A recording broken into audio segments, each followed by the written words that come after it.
Morning dear aspirant. So current affairs அனாலிசிஸை ரொம்ப ஷார்ட்டாக உங்களுக்கு புரிகிற மாதிரி ப்ரிலிம்ஸ் அண்ட் மெயின்ஸ் ஆஸ்பெக்டில் டீட்டெயில்டாக நம்ம கொடுத்துட்ருக்கோம்.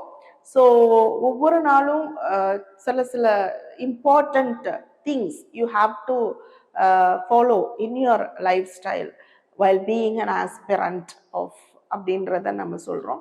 ஸோ இன்னைக்கு ஒரு முக்கியமான விஷயம் என்ன அப்படின்னா, இந்த யூபிஎஸ்சி எக்ஸாம்ஸ் நோட்டிஃபிகேஷன் வந்தோடனே ஒரு பேனிக் ஆவீங்க.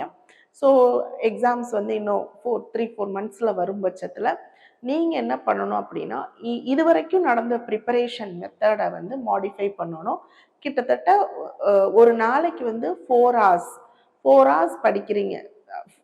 ஒரு நாளைக்கு 6 hours படிக்கிறீங்க அப்படின்னா அதில் 4 hours வந்து ரிவிஷனாக மட்டும்தான் இருக்கணும். ஏன்னா நமக்கு மெயின்ஸோட எக்ஸாம் நம்மளுடைய கண்ட்ரோலில் இருக்கும். ஸோ ஒரு பேப்பர் சரியாக பண்ணலன்னா கூட அடுத்த பேப்பரில் மார்க் ஸ்கோர் பண்ணுறதுக்கு சில ஸ்ட்ராட்டஜி யூஸ் பண்ணிக்கலாம்.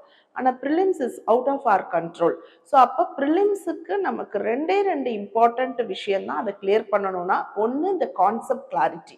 ஸோ அந்த கான்செப்ட் கிளாரிட்டி எப்போ கிடைக்கும்? If you do multiple times of revising the concepts. ரெண்டாவது, ஏன்னா எல்லா கொஷினுமே அப்ளிகேஷன் ஓரியன்டாக இருக்கனால கான்செப்ட் கிளாரிட்டி இருந்தால் மட்டும்தான் அப்ளிகேஷன் வந்து பண்ண முடியும். ஒன்று. ரெண்டாவது, கரண்ட் அஃபேர்ஸ். அப்போ கரண்ட் அஃபேர்ஸ் வந்து கிட்டத்தட்ட 1 year, ஒரு நாளைக்கு 5-6 இஷ்யூ படித்தா கூட 1 yearக்கு வந்து இட் கோஸ் சம்வேர் எல்ஸ். அப்போ அந்த கரண்ட் அஃபேர்ஸோட சின்ன ஹிண்ட்ஸு, டிட்பிட்ஸு இது எல்லாமே ரிப்பீட்டடாக நம்ம என்ன பண்ணணும்? ரிவிஷன் பண்ணணும். ஸோ இது 2 பார்ட்டையும் வந்து அடுத்த 4 months, மார்ச் ஏப்ரல், அடுத்த 2 months கரெக்டாக நீங்கள் February, March, April இந்த 3 மாதமும் இந்த 2 விஷயத்தையும் ரிப்பீட்டடாக பண்ணீங்கன்னா டெஃபினட்டாக you can clear the prelims. So with that note இன்னைக்கு நம்மளுடைய கரண்ட் அஃபேர்ஸ் பார்க்கலாம். Yes, so union home minister Amit Shah says, அதாவது பாஸ்டர் பாண்டம் 2026 ஃபெஸ்டிவல்ன்றது ஒரு பெரிய ட்ரைபல் ஃபெஸ்டிவல். அந்த ட்ரைபல் ஃபெஸ்டிவல் சத்தீஸ்கரில் நடக்குது, மாவோயிஸ்ட் நக்சலிஸ்ட் இருக்கக்கூடிய ஏரியாவில். அந்த ஃபெஸ்டிவலை வந்து இன்னைக்கு ஸ்டேட் ஸ்பான்சர்டு ஒரு கல்ச்சரல் ஃபீஸ்டாக நடத்துகிறாங்க. ஸோ இதை பற்றி நம்ம பார்க்கலாம். ஸோ பேரோட் கெனாட் பி பாஸ்டர் ஐடென்டிட்டின்னு சொல்கிறாங்க. ஸோ பேரோட் அப்படிங்கிறது என்ன அப்படின்னா எக்ஸ்ப்ளோசிவ்ஸ். பாஸ்டர் அப்படின்றது ஒரு ட்ரைபல் ஏரியா. அந்த ட்ரைபல் ஏரியா ஜக்தால்பூர் அப்படிங்கிறது தான். ஸோ ஜக்தால்பூரில் இந்த பேரோட் அப்படிங்கிறது ஐடென்டிட்டியாக இருக்கக்கூடாது.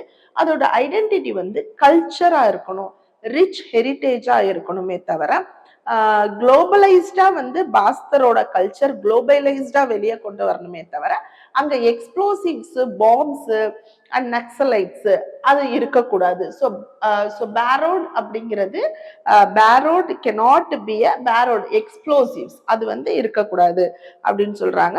ஸோ நேத்தே பார்த்தோம், மாவோயிசம் கம்ப்ளீட்டா வந்து 31st 2026 கம்ப்ளீட்டா வந்து இதை எலிமினேட் பண்ணிடணும் அப்படிங்கிறது.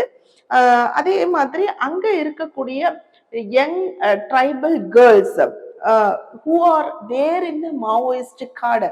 ஸோ மாவோயிஸ்ட் காடர்ல இருக்கக்கூடிய யங் ட்ரைபல் கேர்ள்ஸ் அவங்களுக்கு ரிஹாபிலிட்டேஷன் கொண்டு வருவோம் அப்படிங்கிறது கவர்மெண்டோட ஸ்டாண்டு.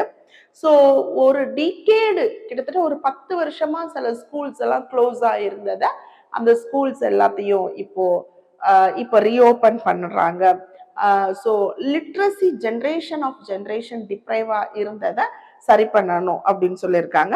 கண்டிப்பா they are giving the oath also that Bastar would become the most developed tribal ஏரியாவா கொண்டு வருவோம்னு சொல்றாங்க. 5 years, another 5 yearsல through tourism all the schools will get reopened, hospitals restore பண்ணுவோம், ட்ரைபல் ஏரியாஸ் எல்லாத்தையும் டெவலப்டு ஏரியாஸா கல்ச்சரல் ஐடென்டிஃபைடான ஐடென்டிட்டி ஏரியாவா கொண்டு வருவோம். நிச்சயமா internal செக்யூரிட்டியில there is a topic called linkage between development and spread of extremism. அதுல இந்த பர்டிகுலர் கேஸை வந்து நீங்க எக்ஸாம்பிளா எழுதலாம். ஸோ ரெட் காரிடர்ல இருந்து கல்ச்சரல் காரிடரா மாத்தணும் அப்படின்னு சொல்றாங்க. ஸோ பாஸ்தரோட ஐடென்டிட்டியை வந்து இப்ப மீடியா மூலமா அடுத்த மற்ற ஜேர்னல்ஸ் மூலமா அந்த ஐடென்டிட்டியை மாத்தணும். ஸோ இது வந்து நோ மோர் அ ரெட் காரிடர், மார்ச் 31க்குள்ள கம்ப்ளீட்டா இங்க இருக்கக்கூடிய நக்சலைட்ஸை கம்ப்ளீட்டா எவாக்குவேட் பண்ணுவோம் அப்படின்னு சொல்லியிருக்காங்க. ஸோ வந்து இது கல்ச்சுரல் சாஃப்ட் பவர், அந்த இந்த இன்சர்ஜென்சி டூலா எப்படி வந்து ஒரு கல்ச்சரை வந்து ஒரு இன்சர்ஜென்சி கவுண்டர் பண்ற டூலா கொண்டு வராங்க அப்படிங்கிறத பார்க்கலாம். ஸோ கல்ச்சர் சாஃப்ட் பவரை மெயின்டைன் பண்ணணும். அதோட ட்ரைபல் ரைட்ஸை வந்து கொண்டு வரணும் அப்படின்னு சொல்லியிருப்பாங்க. அண்ட் ஆல்சோ ஃபர்ம் ரெஸ்பான்ஸ் கொடுக்கணும். ஸோ செக்யூரிட்டி ஆபரேஷன்ஸை நிறுத்துறதோட இல்லாம 31 டெட்லைன் இல்லாம integrated balanced approach. So surrender பண்றவங்களுக்கு ரிஹாபிலிட்டேஷன், டெவலப்மெண்ட்ல வந்து பர்டிகுலரா ஃபோக்கஸ், அந்த கேடர்ல இருக்கக்கூடிய மக்கள் என்ன டிமாண்ட் பண்றாங்களோ அதை அவங்களுக்கு கொடுக்கறது. So like tourism, schools, hospitals. முக்கியமா இந்த ரூட் காஸ் ஆஃப் ஏலினேஷன், முக்கியமான பிரச்சனைனா பாவர்ட்டி தான். Poverty, lack of service and unemployment. So இதெல்லாத்தையும் சரி பண்ணணும் அப்படிங்கிறதுக்காக இது. அண்ட் ஜெண்டர் சென்சிட்டிவ் அப்பீலும் கொண்டு வராங்க. ஸோ யங் ட்ரைபல் கேர்ள்ஸ் அங்க இருக்கக்கூடியவங்க, ஸோ அவங்க ரொம்ப வல்னரபிளா இருக்காங்க. ஸோ அவங்களுக்கான supports, so they are the victims of exploitations, அதையும் வந்து கொண்டு வரணும் அப்படின்னு முடிவு பண்றாங்க. ஸோ டெவலப்மெண்ட் ப்ராமிஸை கொடுக்குறாங்க கவர்மெண்ட். இருந்தா கூட இம்ப்ளிமெண்டேஷன் சேலஞ்ச்லாம் இருக்கு. ஸோ டூரிசம் வந்து ஒரு எக்கானமி இன்ஜினா, அங்க வந்து டூரிசம் கொண்டு வர்றதுனால அங்க இருக்கக்கூடிய கல்ச்சரையும் ப்ரமோட் பண்ணலாம், ஜாப்ஸும் அது மூலமா வந்து ஜாப்ஸையும் எம்ப்ளாய்மெண்ட் ஆப்பர்ச்சுனிட்டியும் கொண்டு வரலாம். ஸோ தட் கமர்ஷியலைசேஷன் இதெல்லாம் வர்றதுக்கான வாய்ப்பு இருக்கு. சோஷியல் இன்ஃப்ராஸ்ட்ரக்சரை ரீபில்ட் பண்ணலாம்னு சொல்றாங்க. So whatever it is, this all the promises given by the government. So இது நமக்கு அனதர் ஒரு 6 months or 1 yearல தான் அந்த அங்க நடக்கக்கூடிய டெவலப்மெண்ட்னால உண்மையாலுமே இந்த மக்களுக்கு பெனிஃபிட் ஆயிருக்கா அப்படின்றத பார்க்க முடியும். ஸோ பாஸ்டர் பண்டம் அப்படின்றது traditional tribal festival. Improvised explosive device தான் ஐஇடின்றது. அதாவது என்னன்னா ஹேண்ட்மேடு பாம், பர்டிகுலர்லி வந்து ஹேண்ட்மேட் இல்லை, ஹோம்மேடு பாம் எங்கன்னா மாவோயிஸ்ட் யூஸ் பண்றது. And then rehabilitation policy, this is the policy what taken by the government, and heart and mind strategy. So இதனால so ப்ராடரா பார்க்கும்போது பாஸ்டரை develop பண்றாங்க. எப்படி டெவலப் பண்றாங்க அப்படின்னா பிஎம் விகாஸ்ன்னு சொல்லும்போது வைப்ரண்ட் வில்லேஜ் ப்ரோக்ராம்னு சொல்லலாம். ஸோ வில்லேஜை ப்ராடரா எல்லா ஆஸ்பெக்ட்லையும் டெவலப் பண்றது, அங்க இருக்கக்கூடிய ஹெரிட்டேஜை ப்ரொடெக்ட் பண்றது. அண்ட் நேஷனல் எஜுகேஷன் பாலிசி 2020, அதுல அந்த பாலிசியின் ஒரு காம்பனண்டா ஸ்கூல்ஸை ரீஓபன் பண்றது, மதர் டங்ல இன்ஸ்ட்ரக்ஷன் கொடுக்கறது, வொகேஷனல் ட்ரைனிங் கொடுக்கறது. And also tribal welfare mission, Pradhan Mantri Janjatiya Vikas mission. Okay, that is one of the main important. இதுல வந்து அந்த ட்ரைபலுக்கு இருக்கக்கூடிய habitat rights, forest right act, preferred livelihood rights, இதெல்லாமே. Also we have a international example. இன்டர்நேஷனலா இருந்த மாவோயிஸ்ட் இஷ்யூ லைக் கொலம்பியா, பெரு, Cambodia, அங்க எல்லாமே வந்து பீஸை பாசிபிளா கொண்டு வந்தாங்க. அப்படின்னா அந்த மக்களுடைய கோரிக்கைகளை எடுத்து அவங்களுக்கான டெவலப்மெண்ட் ரைட்ஸை என்ஷூர் பண்ணியிருக்காங்க, பீஸையும் என்ஷூர் பண்ணியிருக்காங்க. ஸோ அந்த எக்ஸாம்பிளை நம்ம இங்க கொண்டு வராங்க. Okay, so the next issue பார்க்கலாம். So celestial gravity and motion. So இது என்ன அப்படின்னா த பிசிக்ஸ் ஆஃப் கிராவிட்டி, அதை பத்தின ஒரு கான்செப்ட் பேசியிருக்காங்க. இது பிலாசபியா, பெர்ஸ்பெக்டிவா, இல்ல உண்மையாலுமே வந்து what is this? So historical search for ether. So ether அப்படின்னா என்னன்றது தெரியணும். ஹிஸ்டாரிக்கல் சர்ச் ஃபார் ஏத்தர், அதுதான் இப்போ நியூஸ். சயின்ஸை பொறுத்த வரைக்கும் இந்த மாதிரி அப்ளிகேஷன் கொஸ்டின், ஸ்பேஸ் சயின்ஸ் நிறைய கேட்குறாங்க. ஸோ இதுல வந்து நமக்கு ஏத்தர் அப்படின்னா என்னன்னா ஒரு ஹைப்போதெட்டிக்கல் மீடியம். ஒவ்வொரு ஸ்பேஸ்லயும் அந்த லைட் வேவ்ஸை டிரான்ஸ்பர் பண்ணக்கூடிய ஒரு மீடியம். ஸோ இது வந்து இப்போ ஃபார் எக்ஸாம்பிள் என்ன சொல்றாங்கன்னா ப்ரிலிமினரி ஃபேக்ட்ஸ்ல பார்க்கலாம். ப்ரிலிமினரியா நமக்கு என்ன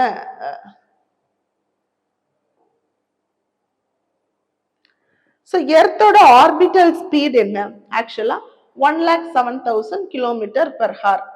ஸோ பெர் ஹார். ஸோ அப்படி பார்க்கும்போது இந்த நியூட்டனோட கிராவிட்டி இது ஒரு கான்செப்ட், இது ஒரு பிலாசபி. நியூட்டனோட கிராவிட்டி அப்படின்னா ஒரு ஒரு ஏதோ ஒரு ஃபோர்ஸ், அந்த ஃபோர்ஸ் வந்து கிராவிட்டியோ எனி ஃபோர்ஸ்ன்னு தான் சொன்னாங்க. ஸோ அந்த ஒரு ஃபோர்ஸ் வந்து லைஃப் எர்த்தோட பைண்ட் ஆயிட்டு இருக்கு. அந்த ஃபோர்ஸ் இருக்கிறதுனாலதான் எர்த்ல லைஃப் இருக்கு. ஸோ அதெல்லாத்தையும் கவர்ன் பண்றது இங்க இருக்கக்கூடிய செலஸ்டியல் பாடி லைக் எர்த், மூணு, சன்னு, ஸ்டார்ஸ். இது நியூட்டனுடைய பிலாசபி. இதுல வந்து அந்த ஃபோர்ஸ் என்ன அப்படின்னா சென்ட்ரிபிட்டல் ஃபோர்ஸ்னு சொல்றாங்க. Centripetal force. அப்ப சென்ட்ரிபிட்டல் ஃபோர்ஸ் அப்படின்றது என்னன்னா தட் இஸ் கிராவிட்டி. ஒரு கிராவிட்டி எர்த் ரொட்டேட் ஆகுது அப்படின்னா ஒரு ஆர்பிட்ல அந்த எர்த் மூவ் ஆகுறதுக்கு தேவைப்படக்கூடிய ஃபோர்ஸ் சென்ட்ரிபிட்டல் ஃபோர்ஸ். ஆனா ஏத்தர் கான்செப்ட்ல என்ன சொல்றாங்கன்னா எர்த் வந்து சஸ்டைன்டா ஒரு ஸ்பீடுல போயிட்டு மூவ் ஆகுது. ஏன் மூவ் ஆகுதுன்னா இந்த ஃபோர்ஸ்னால மூவ் ஆகல, அங்க ஃப்ரிக்ஷனே எதுவும் இல்லை, ஒரு ஸ்பேஸ்ல எந்த தடங்களே இல்லை, அதனால அது மூவ் ஆயிட்டே இருக்கு, எந்த ஃபோர்ஸ்னால மூவ் ஆகல அப்படிங்கிறது ஏத்தரோட கான்செப்ட். ஸோ இது எல்லாமே வந்து again it is a philosophy தான். ஓகே, ஸோ இது வந்து பிலாசபின்றது. ஸோ நம்மளுக்கு என்னன்னா பிசிக்ஸ் ஆஃப் ஸ்டெபிலிட்டியா அண்ட் பிசிக்ஸ் ஆஃப் மோஷனா, எர்த் ஸ்டேபிளா இருக்கு இல்ல எர்த் மூவ் ஆகுது, இதுதான் வந்து ஒரு விஷயம். So whatever it is worldwide accept ஆன ஒரு விஷயம், gravity is the architect for life. So gravity தான் தட் நாட் ஓன்லி கிராவிட்டி வந்து not only makes us fall, கிராவிட்டினால தான் நம்ம இங்க நிக்கிறோம், இல்லாட்டி தலைக்கீழ தொங்கும். அப்ப ஏதோ ஒண்ணு நம்ம கிராவிட்டி அது மட்டும் இல்ல, that structure the entire environment அப்படின்னு சொல்றாங்க. ஸோ இது நமக்கு முக்கியமான இஷ்யூ. அடுத்தது பாத்தீங்க அப்படின்னா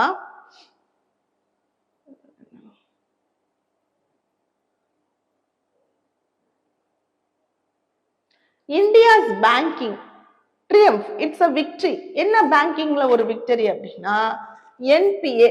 NBA is non performing asset. Non performing அசெட்னா என்ன, 90 டேஸ்க்கு மேல பிரின்சிபல் அமௌண்ட்டோ இன்ட்ரெஸ்டோ, ஒரு லோனோட பிரின்சிபல் அமௌண்ட்டோ இன்ட்ரெஸ்டோ 90 டேஸ் வரைக்கும் பே பண்ணாம இருந்தோம் அப்படின்னா அது என்பிஏ. அப்ப இந்தியாவில் இந்த ஸ்கெடியூல் கமர்ஷியல் பேங்கோட கிராஸ் என்பிஏ குறைஞ்சிருக்கு. எவ்வளோ? 2.15%. ஸோ இந்த 10 இயர்ஸ்ல இதுதான் லோயஸ்ட். நிச்சயமா என்பிஏல இருந்து ஒரு கொஸ்டின் கேட்க வாய்ப்பு இருக்கு. ஸோ ஹிஸ்டாரிக் மைல்ஸ்டோன் சொல்றாங்க. Historic milestone 2.15% cross NBA. 8 இயர்ஸ்ல இதுதான் வந்து இந்த டைம் தான் என்பிஏ ரெடியூஸ் ஆயிருக்கு. சோ அப்ப என்னன்னா asset quality is improved. Okay, so அப்ப இது எதனால இது சாத்தியமானுச்சு? என்னன்னா ஆர்பிஐ கொண்டு வந்த ரிஃபார்ம்ஸ். ஆர்பிஐ என்ன ரிஃபார்ம்ஸ் கொண்டு வந்தாங்க அப்படின்னா that is called a famous 4R. So இந்த 4Rன்றது என்ன? முதல்ல ரெகக்னைசேஷன். என்பிஏவை முதல்ல ஐடென்டிஃபை பண்ணணும். ஐடென்டிஃபையே பண்ணாம இருந்தாங்க. அந்த ஐடென்டிஃபை பண்ணதை வந்து ரெக்கவர் பண்ணணும். இன்சால்வன்சி பேங்க்ரப்டசி கோட், இது மூலமா லீகலா இருக்கக்கூடிய ரெக்கவரி டூல் மூலமா ரெக்கவரி பண்ணாங்க. ரெக்கவரி பண்ணதை ரீகேபிட்டலைஸ் பண்றாங்க. ரீகேபிட்டலைசிங் 10 கோடியில 5 கோடி என்பிஏ இருக்குன்னா பேலன்ஸ் 5 கோடி வந்து ரீஸ்ட்ரக்சரிங் பண்றது. ஸோ ரீகேபிட்டலைசிங், தென் ரிஃபார்ம்ஸ், கவர்னன்ஸ் இது.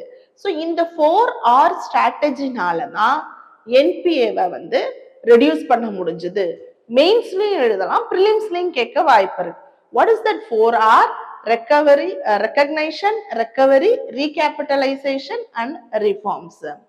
ஸோ இந்த மல்டி ப்ரொலாங்டு ஸ்ட்ராட்டஜினால தான் இந்தியாவோட பேங்கிங் சிஸ்டம் கிரைசிஸ்ல இருந்து கான்ஃபிடென்ஸ்க்கு மூவ் ஆயிருக்கு. Okay, so asset quality review அவங்க தான் இந்த ரிவ்யூவை கொடுத்துருக்காங்க. What ever said and ton. So tools என்ன மாதிரியான டூல்ஸ்லாம் யூஸ் பண்ணாங்கன்னா இன்சால்வன்சி அண்ட் பேங்க்ரப்டசி கோட் 2016ல இதை கொண்டு வந்திருக்காங்க. இது ஒரு டைம் பவுண்ட் ரெசல்யூஷன்.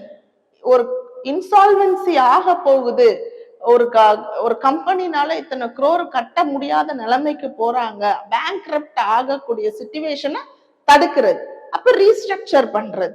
அது அடுத்தது பேட் பேங்க். அப்போ எந்ததெல்லாம் பேங்க் புக்ல இருந்து பேட் லோனா இருக்கு அதெல்லாம் ஐடென்டிஃபை பண்றது. SARFAESI act and debt recovery tribunal. So tribunal is alternative dispute redressal mechanism. So அது மூலமா இது எல்லாத்தையும் சரி பண்ணியிருக்காங்க அப்படின்றத சொல்லலாம். ஸோ இதனால என்ன ஆகுது, கிரைசிஸ்ல இருந்து கான்ஃபிடென்ஸ்க்கு வருது. ஸோ ஆப்வியஸா ஒரு ஹெல்த்தி பேங்கிங் சிஸ்டம் நமக்கு ஒரு கான்ஃபிடென்ஸை கொடுக்கும். அக்ரி, எம்எஸ்எம்இ இது எல்லாத்துலயுமே ஹெல்த்தியா கொண்டுட்டு வந்திருக்காங்க. குளோபலி இது. ஸோ இதனால ஆத்ம நிர்பர் பாரத்தை நம்ம அச்சீவ் பண்ண முடியும். ஸோ டெய்லி கரண்ட் அஃபேர்ஸை மந்த்லி கம்பைலேஷன் ஆகவோ இல்ல உங்களுக்கு கரண்ட் அஃபேர்ஸ் பிராக்டிஸ் டெஸ்ட் வேணும் அப்படின்னா எங்களை தொடர்பு கொள்ளுங்க. Thank you. Have a great day. Kurukshetra Kurukshetra Kurukshetra Kurukshetra Kurukshetra Kurukshetra